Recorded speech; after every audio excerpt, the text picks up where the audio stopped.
하나님의 말씀 마가복음 1장 35절부터 45절 말씀까지 제가 봉독하겠습니다. 새벽 아직도 밝기 전에 예수께서 일어나 나가 한적한 곳으로 가사 거기서 기도하시더니 시몬과 및 그와 함께 있는 자들이 예수의 뒤를 따라가 만나서 이르되 모든 사람이 주를 찾나이다. 이르시되 우리가 다른 가까운 마을들로 가자. 거기서도 전도하리니 내가 이를 위하여 왔노라 하시고, 이에 온 갈릴리에 다니시며 그들의 여러 회당에서 전도하시고 또 귀신들을 내쫓으시더라. 한 나병 환자가 예수께 와서 꿇어 엎드려 간구하여 이르되 원하시면 저를 깨끗하게 하실 수 있나이다. 예수께서 불쌍히 여기사 손을 내밀어 그에게 대시며 이르되 내가 원하노니 깨끗함을 받으라 하시니 곧 나병이 그 사람에게서 떠나가고 깨끗하여진지라. 곧 보내시며 엄히 경고하사 이르시되 삼가 아무에게 아무 말도 하지 말고 가서 내 몸을 제사장에게 보이고 내가 깨끗하게 되었으니 모세가 명한 것을 드려 그들에게 입증하라 하셨더라. 그러나 그 사람이 나가서 이 일을 많이 전파하여 널리 퍼지게 하니 그러므로 예수께서 다시는 드러나게 동네에 들어가지 못하시고 오직 바깥 한적한 곳에 계셨으나 사방에서 사람들이 그에게로 나아오더라. 아멘. 예수님께서 이 땅에 오셔서 첫 번째 선포한 말씀이 뭔가 하면 때가 찼고 하나님의 나라가 가까웠으니 회개하고 복음을 믿으라 라는 것이었습니다. 다시 말하면 예수님의 사역의 핵심은 하나님 나라를 이 땅 가운데 전하는 것이었습니다. 그러다 보니 그동안 이 땅에서 수많은 사람들의 영혼을 미혹하고 이 땅에 있는 많은 사람들을 악한 길로 이끌던 마귀의 세력들과 불가피하게 전쟁을 벌일 수밖에 없었습니다. 보이지 않는 영적인 전쟁을 벌이신 거죠. 예수님께서는 이 사탄과의 전쟁에서 승리하시면서 가는 곳마다 하나님 나라의 깃발을 꽂기 시작했고 그곳에서 마귀의 세력들은 놀라서 도망치는 그런 놀라운 기록들이 마가복음에 기록되어 있습니다. 예수님께서 이렇게 힘있게 하나님 나라의 복음을 전파해 나가시는 과정에서 굉장히 중요한 자리에 자리 잡고 있는 아주 소중한 게 있는데 그게 바로 기도였습니다. 이 기도야말로 예수님 사역의 가장 중심이었고 핵심이었습니다. 오늘 읽은 이 말씀을 중심으로 예수님의 기도라는 제목으로 말씀을 전하겠습니다. 예수님의 기도는 어떤 기도였을까요? 첫 번째로 생활화된 기도였습니다. 사실 오늘 본문 그 앞부분의 이야기를 읽어보면 예수님은 안식일 동안 굉장히 많은 사역을 하셨습니다. 그 전날 아침에는 회당에서 가르치셨고요, 또 귀신 들린 사람을 쫓아내셨습니다. 낮에는 시몬의 장모의 열병을 고쳐주셨습니다. 아마 오전에 종일 사역하고 이제 시몬의 집에 가서 좀 쉬려고 했는데 그곳에 있는 장모의 또 열병이 있는 걸 보고 고쳐주신 거죠.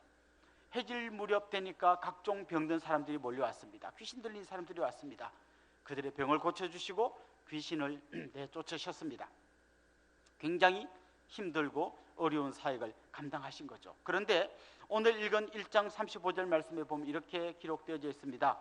새벽 아직도 밝기 전에 예수께서 일어나 나가 한적한 곳으로 가사 거기서 기도하시더니, 그야말로 우리 식으로 말하면 새벽 기도를 하신 겁니다. 어떤 분들은 누가 이 귀찮은 새벽 기도라는 걸 만들었냐라고 말씀하시는 분이 있는데요, 사실 예수님께서 새벽에 기도의 모범을 보여주셨습니다. 예수님은 그 전날 굉장히 피곤하게 사역하셨습니다. 그런데 새벽에 일어나셔서 또 기도하러 가신 겁니다. 예수님도 인간의 몸을 입고 오셨기 때문에 마가복음 4장에 나오는 것처럼 때로는 피곤하셔서 배에서, 그 풍랑이 있는 배에서 고물을 베고 잠을 주무실 만큼 예수님도 굉장히 피곤하셨을 거예요. 그럼에도 불구하고 예수님은 새벽을 깨우며 기도하셨습니다. 특별히 36절, 37절 말씀에 보면 시몬과 제자들이, 사람들이 몰려올 때 예수님을 찾아갑니다. 그런데 그들은 예수님이 그때 어디에 계시다는 걸 알고 있었습니다. 왜냐하면 예수님은 그날 갑자기 기도할 생각이 나셔서 거길 가신 게 아니라 항상 그곳에서, 항상 그 시간에서 이렇게 생활화된 기도를 하고 계셨기 때문입니다. 우리의 기도의 문제가 뭡니까? 급할 때만 기도한다는 거예요. 마치 자동차 트렁크에 싣고 다니는 스페어 타이어처럼 급할 때만 끄집어내는 거죠. 그리고 아무 문제 없을 때는 기도할 생각을 잘 하지 않습니다. 우리나라에서 사람들이 가장 기도 열심히 할 때가 언젠가 하면 대학 입시를 앞둔 그때입니다. 그런데 놀랍게도 자기 자녀가 대학에 합격하고 나면 그렇게 열심히 기도하던 분들이 기도의 자리에서 보이지 않습니다. 왜요? 이제 합격했으니까요. 그런데 여러분 아십니까? 대학 시험보다 더 무서운 게 대학 생활이라는 거예요. 그 대학 생활에 가면 첫 신입생 환영회가 술과 또 좋지 못한 문화로 가득 차 있습니다. 대학가에 동성연애자들을 모집하는 서클들이 난립하고 있습니다. 그곳은 그야말로 지뢰밭 같은 곳입니다. 대학 시험을 위해서도 기도해야 되지만 대학 생활을 위해서 기도해야 됩니다. 아니, 우리의 삶 전체에 기도가 생활화되어야 하는 것이죠.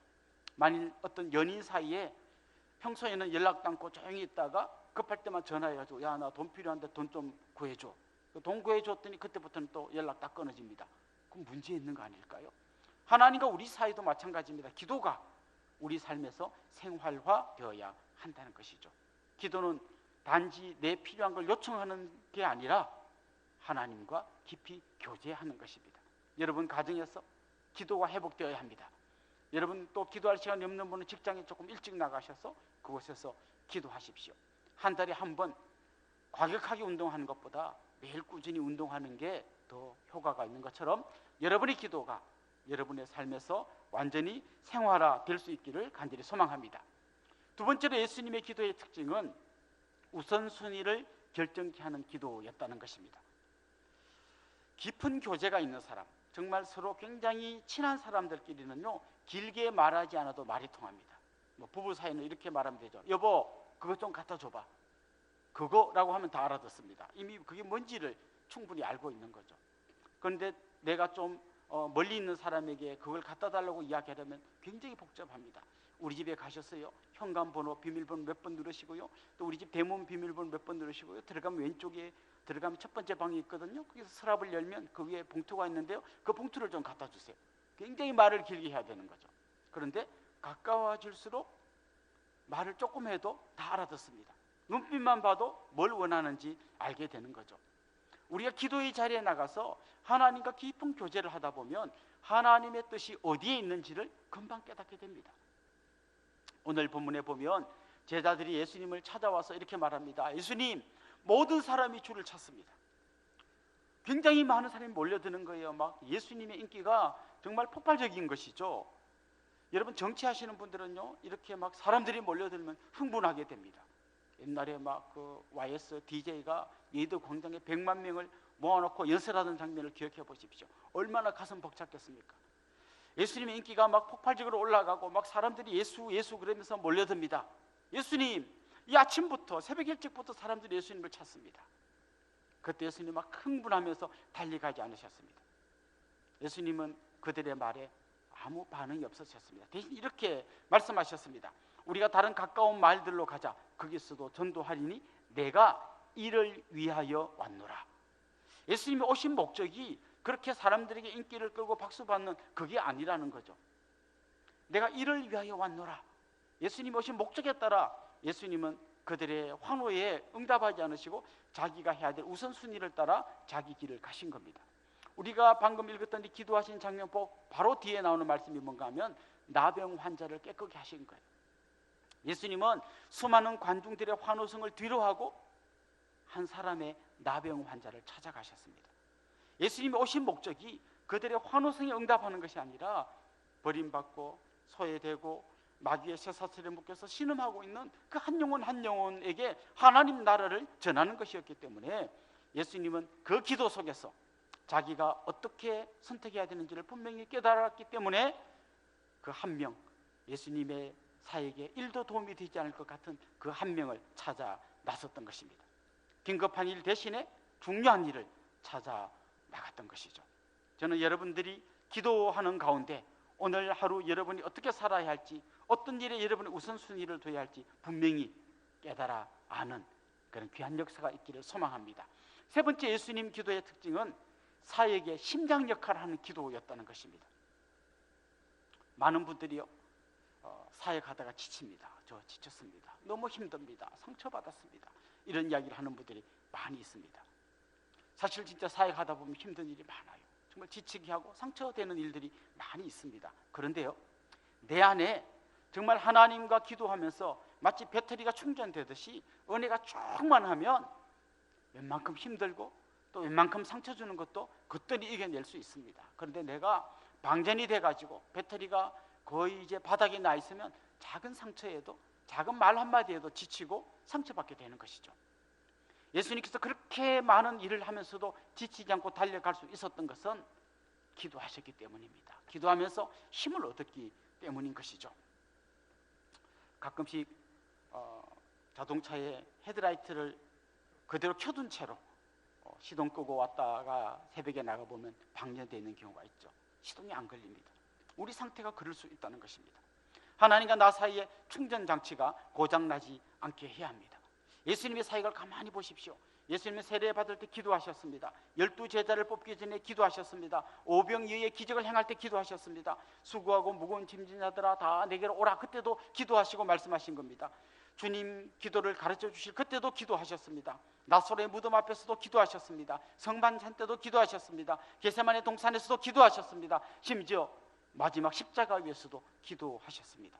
예수님은 기도 속에서 힘을 얻었고, 기도가 예수님의 심장을 뛰게 만들었고, 그 기도의 힘으로 예수님 앞에 닥쳐오는 수많은 사역들을 넉넉하게 감당할 수 있었던 것입니다. 여러분의 기도는 어떻습니까?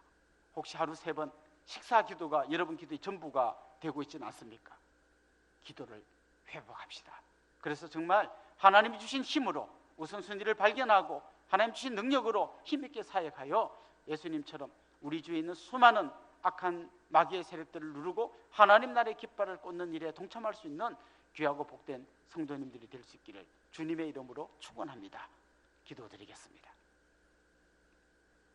참 좋으신 우리 하나님 아버지, 예수님께서 기도의 모범을 보여주셨던 이 본문을 바라보면서 우리가 기도에 관한 어떤 정보를 얻고 가는 사람들이 아니라 기도하는 사람들이 되기를 소망합니다. 주님, 정말 생활화된 기도를 하게 하여 주옵시고, 기도 속에서 우리의 우선순위를 발견하게 하여 주옵시고, 기도를 통하여 영적으로 충전되어 힘들고 어려운 일도 능히 감당하는 놀라운 능력의 사람들이 되게 하여 주옵소서. 감사하고 예수님의 이름으로 기도드리옵나이다. 아멘.